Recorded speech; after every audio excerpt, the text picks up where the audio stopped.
everyone, Mac is back.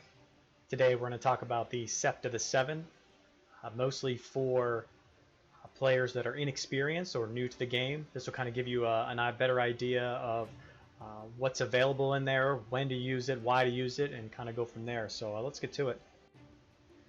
So the first thing to note is to where to get to the Sept of the Seven. And the very center of your castle, you'll see here, is this little staging area here, and that's where you're going to be able to click on it for the easiest way to get to it when you're in your castle. The other place to get it is over here to top right of your screen, and you can click on that, and it'll bring you to this screen here where there is a bunch of icons that you can be able to click on. So you can start anywhere you want here. I'm just going to explain from the bottom up to start. Resource and economy, military strategy, military preparation, and military action. Your current skills are at the top. As you can see right now, I just have a truce on, so that's the only one that I have on right now. So I'm just under protection. So we'll start here at the truce, and as you can see here, there are a bunch of different truces for certain amounts of time. You'll have plenty of 8 hours, so you can use those abundantly as much as you want. Say the 24 hours, you'll be using those quite often. You might have to purchase those through using blue diamonds, just to note there. Then you have 3 days, 7, and 14 days. 3 days are typically used if you're not going to be there for the weekend. 7 days you're not going to be there for the entire week, or on vacation, and same thing for the 14 days.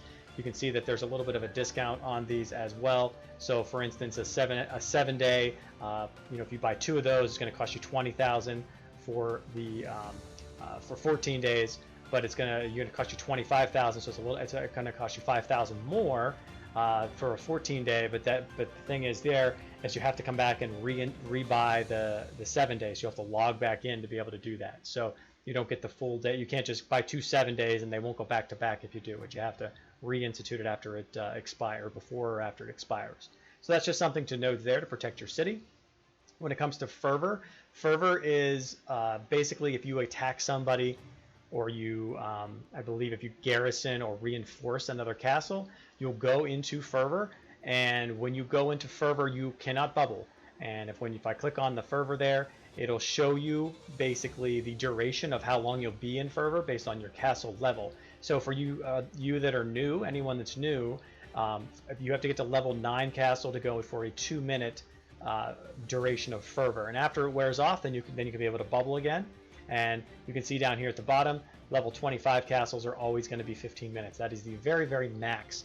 And that's extremely important for that too. Now, to go on top of that, the reason that one of the benefits of going into fervor is that you get bonuses. You get army attack, defense, and health, and these will actually vary, I believe. So if you're looking right now, you can see I'm at 40%, 16, and 16. And now I'm on my alt, and as you can see, it's different. It's 10, 5, and 6%. So it's going to be a little bit different just depending on the bonuses that you get. You probably have some research as well. So you're going to get like a fervor attack, so you can upgrade your castles. You upgrade, the glory castle. You'll be able to get. I believe it's the Hall of Faces is where you're going to get I'm sorry, it's not the Hall of Faces. It's actually going to be the Maester's Tower is where you get an extra fervor attack. So whenever you activate the fervor, you'll get actually an extra bonus. And now we'll move further down here to the military preparation. And something to note that's very important is that you can only have one of these using simultaneously. So you can't have total attack and total defense at the same time. It just doesn't work that way. So you basically have to pick one.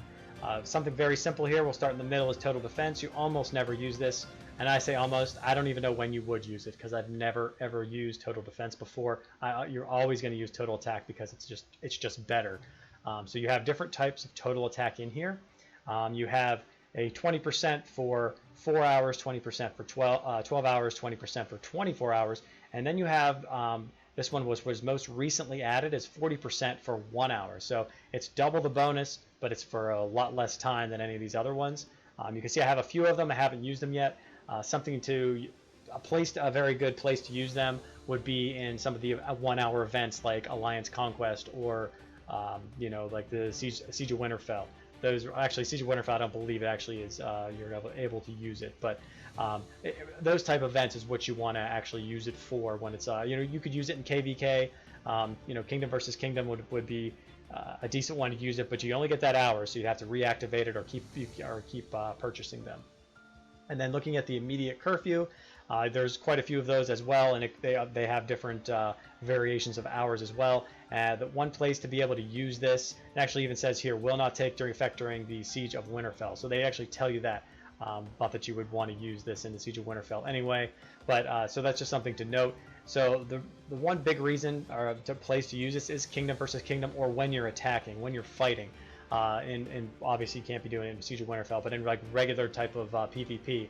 And the reason is because you don't want someone scouting you and to be able to see what kind of troops you have in there and see your commanders on the wall, because if they do see that, then they'll know how to counter you, and they'll know if they're strong enough to be able to solo attack you without having to put a rally on you. If I go to total attack here, I'm going to see what it says. Sharpens ablaze, yes, so it's temporary. So maybe it does work in the Siege of Winterfell, to tell you the truth, since it doesn't say that. So I usually just put it on anyway, because you usually have plenty of these to be able to use during these events. So I don't really look into that too much.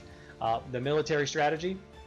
So looking down here, there are some important ones. Actually, they're all have their own importance. The army size is going to another one, not during the Siege of Winterfell. I definitely knew this one wasn't, because I don't, these are more rare. As you can see, I don't have a whole lot of them. So I usually don't use the 20%. If I do, it's for something small. The 50% and the 75, and they're actually 100% that I've never gotten one of those. I believe you get those in like Champion City Siege. Is a place I believe you get those. So, but I have never had one. So the warrior summon is you're going to get when you have the during the elite trials, and then the 50%ers they're all over. But that increases your army size. Very, very nice. Use those for when you're going to fight. Pretty much any time you're going to be able to fight. It's very good to do that. The upkeep consumption. So it says reduce army upkeep. So basically what this means is you have 25%, 50, and 50% reduction of a grain reduction. So if I hover over the grain reduction up here, you can see that my hourly upkeep is minus 12 million, which is, that's why I have 0 grain in here. But you can also see my hourly production is almost 3.2 million. Now if I use one of these for one day, it's going to take it down to 6 million. So it basically cut that in half and went from 12 million to 6 million. Now, if you get Sheila to 4 stars, that'll take 50% more off of this, and then you could actually use her plus a 50% one of these, and then you can get that grain hourly upkeep down to 0, and then you can actually have grain in supply instead of using the grain that you have stored up. So that's just something to note. Then they have the bluff over here, which is something I don't really use that much, but you can actually do a 2 and a 3 buff here. So basically it just makes your army appear stronger. So if you don't want to put on the immediate curfew, you want to put a bluff on, very good idea to be able to do that, because then you can be able to have, maybe you say you have 7 million troops in your castle, you put a double on, it'll make it 14 million when someone scouts you. So that's very good. Makes them think that maybe that they're not, that they could solo you, but they're not going to. I know that's not a great example of that, because 7 million are probably not going to solo anyway. But you could put a 3, times 3 on there. And at some point here, there's going to be a little discrepancy based on your power, and they may figure out that you don't have as many troops in there. But it's just something to be able that you're able to do. Lord experience bonus. Once you get your experience completely up, high, you're really not going to use these. But if you are, if you are new to the game or you're inexperienced, this helps you bring up your experience. So essentially, what you want to do is you want to save up your buildings. So if you finish all these construction of your buildings in your castle or any of your researches, before you claim them, before you're able to claim them, click on this and you get an extra 25% Lord experience for 24 hours. So you'll be able to, increase your experience a lot quicker. And I highly recommend this for, newer players. Something to do.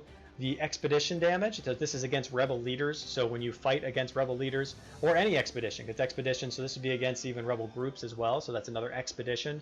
So if you're trying to push yourself to get through, those elite 25, level 25 rebel groups, this could help you, because here you got 25% and 50%. I typically use these for level 4 and level 5 rebel leaders, because they're the ones that are more difficult to kill, like with one shot, or you're trying to maybe like 2 or 3 shot a level 5, it can be a little bit difficult. So these 25, 50%ers are very good to be able to use for that. The training expansions, there are a few of these which are very nice. If you're trying to train a bunch of troops, then maybe you're trying to get to a higher level. If you're a newer player, you're probably not going to use these very often until you get a little more experience. For if you're watching this video and you are more experienced, if you're trying to get to the 1.5 billion power mark for your castle, then these ones here these would help you very much, because that's how you're going to do it with your troops. You're just going to keep going that until you get to the 1.5. So that's something to note. Down here we have a hospital healing speed and hospital cost. So these are going to reduce. So this one here is increases your hospital healing speed by 25%, which is very nice. I don't have many of those. They're a little more rare to be able to get. And the other one is the healing cost. So then it's going to reduce the healing cost by 10%. So you can combine these both to kind of get the maximum effectiveness for them. Something to note is when you're doing this, and you could do this in Alliance Conquest. That would be something actually would help you if you're worried about healing. You don't have a lot of healers. This could actually help you in that event. Going down further to the bottom, now these are all kind of very basic. I'll start down here with these bottom three. One increases construction, one increases training speed, and one increases research speed. So these are three that you could possibly have, and they're very good if you're trying to do bigger researches or constructions or a lot of troops, especially our higher troop levels, I should say. So it's very nice here. You can see the construction, you get 10 and 20% off. That only lasts for an hour, which still you're only going to be doing it probably. You won't be doing that long usually anyway. And then the other one here, the training speed, another 10 and 20% buffs there as well. And then the research, which is also 10 and 20% for 1 hour. So those are good. And the other ones here are all, these ones actually, these 5 over here are for extra production. So if I use the example of my grain again, you can see that it's at 6 million, minus 6 million, but my hourly production is about 3.2 million. Now if I use the grain one here, you can do 25% for 24 hours or 7 days, however you want to do it.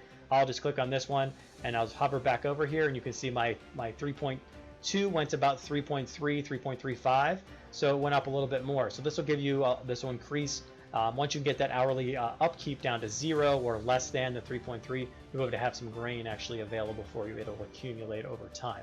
So that's something you'll be able to do with iron, gold, wood, and stone. So also very good. I think now still 25% for the gold. I thought it might be a little bit different, but they're all 25% increases. So that's very nice to be able to do that.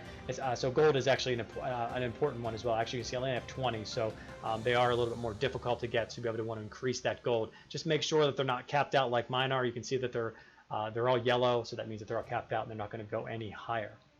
And the very last one is the gathering speed, and it's a 50% increase, which was quite significant. So if you're in KVK and you're just going to gather, especially if you're a new player, then you're going to want to use either one of these. One's for 7 days and one is for 24 hours. So what I do, if you have a farm of some sort, or not even a farm, if you have a smaller account and you're trying to gather quickly, sometimes it's better to pay the diamonds, or even to use the alliance coins. You can use alliance coins to be able to purchase these as well, which I did with my alt account early on in the game. So something you might consider. So I hope this gave you a little better idea. You can see here at the top there the current skills are still active. You can hover over them, tells you how long you have left. So just something to note. Hope this helped some of you newer players to understand the Sept 7 and the importance of it. Until next time, Mac out.